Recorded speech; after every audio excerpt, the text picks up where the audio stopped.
Hello दोस्तों, आज से हम शुरू कर रहे हैं उपन्यास 12th फेल की एक श्रृंखला जिसे लिखा है अनुराग पाठक ने।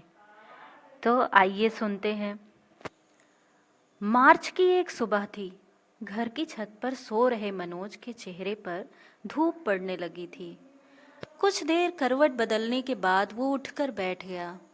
उसने देखा उसका दोस्त विष्णु अपनी छत पर गणित के सवाल हल कर रहा था। गणित के सवाल तो मनोज को भी हल करने चाहिए क्योंकि आज 12th का पहला पेपर गणित का ही है, लेकिन उसे सवाल बिल्कुल समझ नहीं आते। फिर भी उसने अपने पास पड़ी गणित की किताब उठाई और पढ़ने की कोशिश करने लगा। मनोज अपनी तारीफ से बहुत उत्साहित होता है, इसलिए जब उसने देखा कि उसके घर के सामने कुएं पर मोहल्ले की महिलाएं पानी भर रही हैं, तो उन्हें प्रभावित करने के लिए वो छत पर टहलते हुए गणित के सवाल ऊंची आवाज में पढ़ने लगा।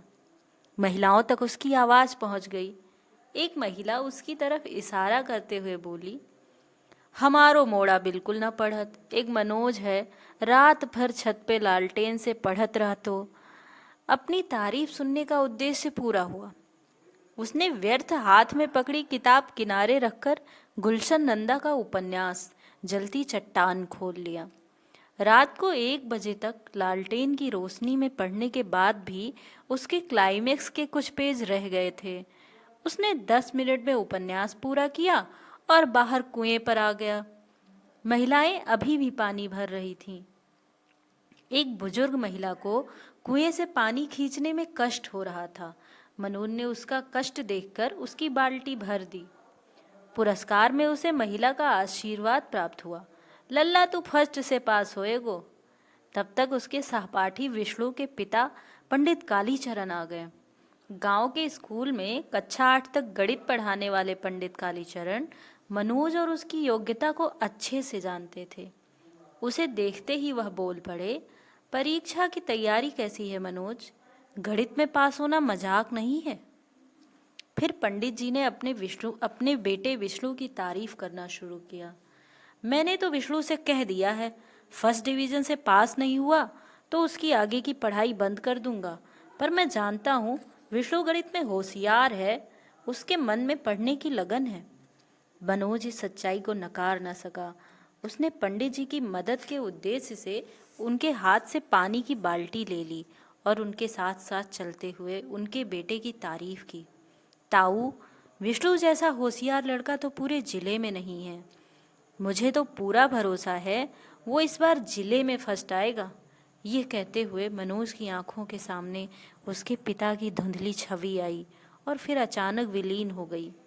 हल्की टीस उदासी के रंग उसके चेहरे पर साफ दिखाई दिए। मुरैना जिला मुख्यालय से 30 किलोमीटर दूर जौरा तहसील से सटे बिलग्राम में दिन की शुरुआत हो चुकी थी। सामान्य सा यह दिन नया सिर्फ इस बात में था कि आज गांव के कुछ लड़के लड़कियां 12th का पहला पेपर देने जा रहे थे। मनोज जब पंडित जी को उनके घर छोड़कर वापस आया तो उसकी माँ दरवाजे पर 2 महिलाओं के साथ बातचीत में मगन थी। मनोज ज़्यादा बुलाए जाने पर माँ ने कह दिया, रुक जा, आती हूँ। परीक्षा का समय हो रहा था, इसलिए मनोज तैयार होकर परीक्षा के लिए निकल गया। बेटे को जाते देख माँ देहरी पर बैठे बैठे चिंतित होकर बोली, रुक जा मोड़ा, रजनी रे रोटी ना बनाई का, खाली पेट पेपर देवे मत जा। माँ ने रोटी का काम 15 साल की बेटी रजनी को सौंप दिया था और खुद को चर्चाओं में व्यस्त कर लिया था। लेकिन मनोज की भूख प्यास आज मर चुकी थी। मनोज ने माँ की चिंता को अनसुना कर दिया और गणित की गाइड हाथ में लिए बिना कुछ कहे आगे बढ़ गया। यह गांव तहसील को जिले से जोड़ने वाली सड़क के किनारे बसा था, इसलिए आवागमन की सुविधा की दृष्टि से भाग्यशाली था। हर 10 मिनट में मुरैना से जौरा और जौरा से मुरैना आने जाने वाले बसें इस गांव से गुजरती थीं। सुबह के 9 बजे बिलग्राम की पुलिया पर सवारियों की भीड़ बढ़ने लगी। मनोज पुलिया के पास बने मंदिर में हनुमान जी की मूर्ति के सामने जाकर बुदबुदाया, हे हनुमान जी, गणित में बेड़ा पार लगा देना, तुम्हारा ही सहारा है।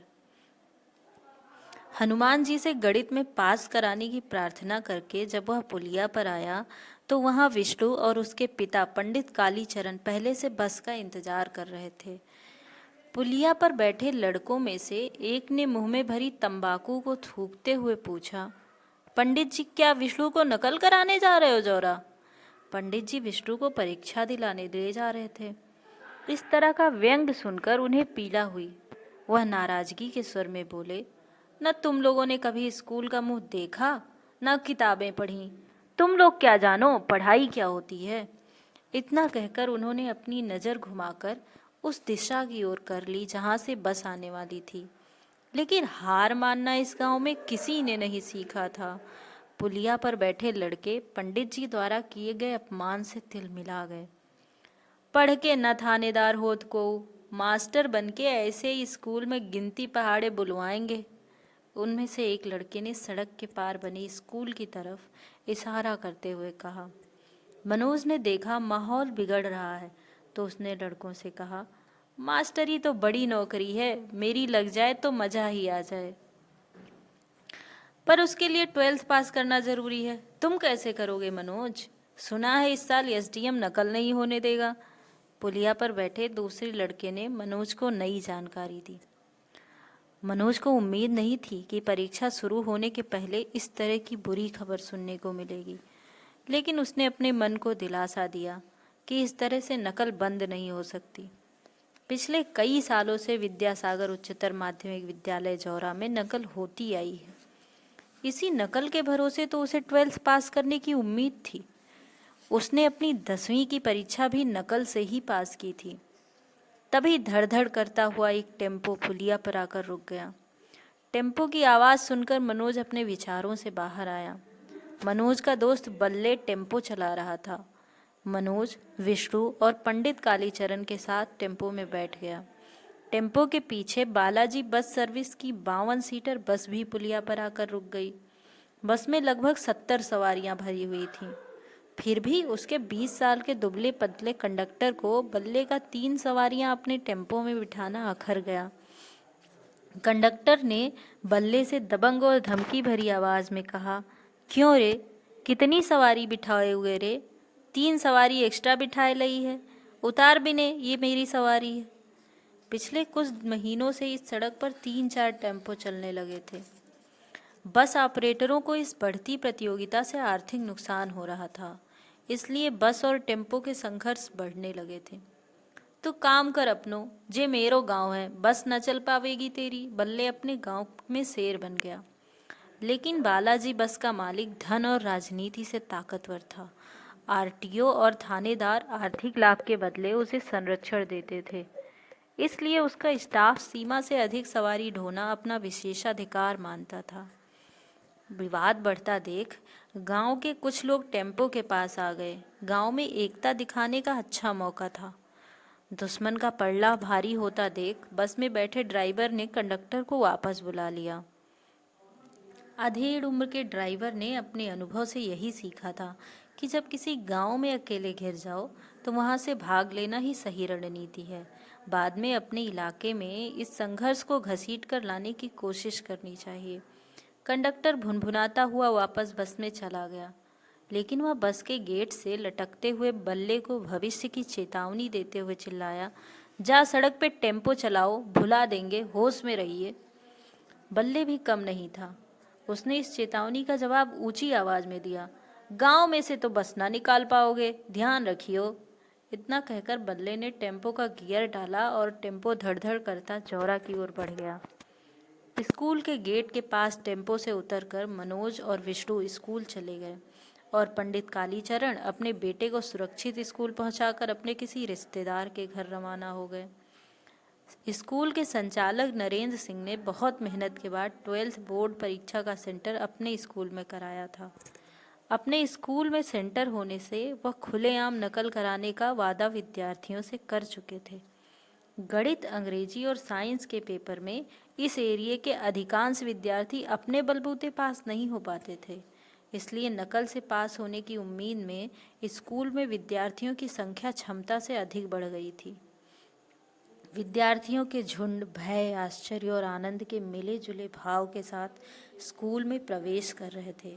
संचालक नरेंद्र सिंह अपने कमरे की खिड़की से आशीर्वाद भरी नजरों से इन झुंडों को देख रहे थे। आज नकल कराने का जिम्मा गणित के शिक्षक दुबे जी पर था। नकल कराने के लिए प्रत्येक क्लास में जाना उनके लिए असुविधा का काम था। इसलिए स्कूल के मैदान में टेंट लगाकर नीचे टाट पट्टियां बिछाई गई थीं, जिस पर परीक्षार्थी बैठ गए थे। घंटी बज गई, पेपर बंट गए। पेपर को एक दो बार अनजानी निगाहों से देखने के बाद मनोज ने पेपर जमीन पर रख दिया और गणित के सर दुबे जी का इंतजार करने लगा। दुबे जी ऑफिस में बैठकर प्रश्न पत्र हल कर रहे थे। एक प्रश्न हल करने के बाद उसे ब्लैक बोर्ड पर उतरवाना, फिर दूसरे उत्तर की सप्लाई करना मेहनत और योग्यता का काम था। अभी दुबे सर द्वारा दिया गया पहला उत्तर ब्लैक बोर्ड पर उतारा ही जा रहा था कि स्कूल के बाहर हलचल हुई। एक सफ़ेद रंग की पीली बत्ती लगी बोलेरो स्कूल के कंपाउंड में आकर रुक गई। पुलिस की वर्दी में 5 सिपाही सीधे परीक्षा वाले मैदान में पहुंच गए। पुलिस को देखकर दुबे सर पहले तो हड़बड़ाए, फिर उन्हें लगा कि यह तो औपचारिक चेकिंग है जो हर साल पहले पेपर के दिन शासन द्वारा की जाती है, इससे क्या घबराना। पर जब पुलिस के सिपाहियों ने उनकी उम्मीद के विपरीत लड़कों से गाइड, नकल की पर्चियां आदि लेकर एक बोरे में भरना शुरू किया, तो उन्हें ये समझते देर नहीं लगी कि मामला गंभीर है। उन्होंने घबराहट में बीड़ी सुलगा ली और ब्लैक बोर्ड डस्टर से साफ करके भागते हुए स्कूल के संचालक नरेंद्र सिंह के पीछे खड़े हो गए। सभी विद्यार्थियों को भरोसा था कि 10 मिनट की कवायद के बाद पुलिस चली जाएगी। उसके बाद उत्तरों की सप्लाई फिर से शुरू हो जाएगी। इसी भरोसे पर विद्यार्थियों ने धैर्य बनाए रखा। लेकिन 10 मिनट बीत गए और मामला सेटल नहीं हुआ तो विद्यार्थियों की बेचैनी बढ़ने लगी। उनके ऊपर फेल होने का खतरा मंडराने लगा। आज के इस रंगमंच के केंद्र में खड़े एक युवक की ओर इशारा करते हुए एक लड़का बोला, ये तो एसडीएम दुष्यंत सिंह हैं। दुष्यंत सिंह ने नरेंद्र सिंह से कहा, आपको शर्म आनी चाहिए, आप खुलेआम नकल करा रहे हैं। घबराए हुए लड़के और अधिक घबरा गए। एक सरकारी अधिकारी की ताकत देखकर मनोज को आश्चर्य हो रहा था। एसडीएम का रौब रुतबा गजब का था। हमेशा अपनी दबंगई में रहने वाला जौरा थाने का थानेदार कुशवाहा भी अपने से आधी उम्र के एसडीएम के सामने हाथ बांधे खड़ा था। नकल के इंतजार में बैठे लड़के एसडीएम को कोस रहे थे। नरेंद्र सिंह को समझ नहीं आ रहा था कि उनकी नकल की जमी जमाई सेटिंग एसडीएम ने कैसे बिगाड़ दी।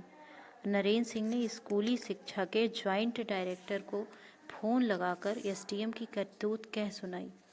ज्वाइंट डायरेक्टर एसडीएम की कार्यप्रणाली से परिचित था।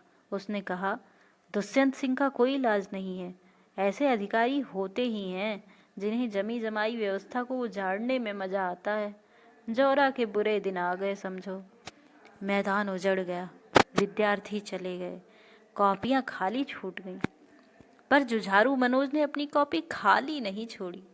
उसने सुना था कॉपी भरने से भी पास हुआ जा सकता है, इसलिए उसने पेपर में पूछे सवालों को ही उत्तर पुस्तिका में बार बार लिखकर उसे भर दिया। वह प्रश्नों के बीच बीच में इति सिद्धम लिखता जा रहा था, जिससे यदि चेकर चाहे तो वह इति सिद्धम मात्र पढ़कर सवाल को सही मान सकता है। अंत में उसने चेकर से निवेदन भी किया।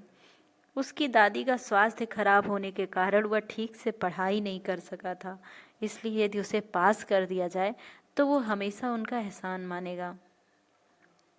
अब कैसा रहा रिजल्ट, ये देखेंगे हम अपने अगले पार्ट में। Thank you.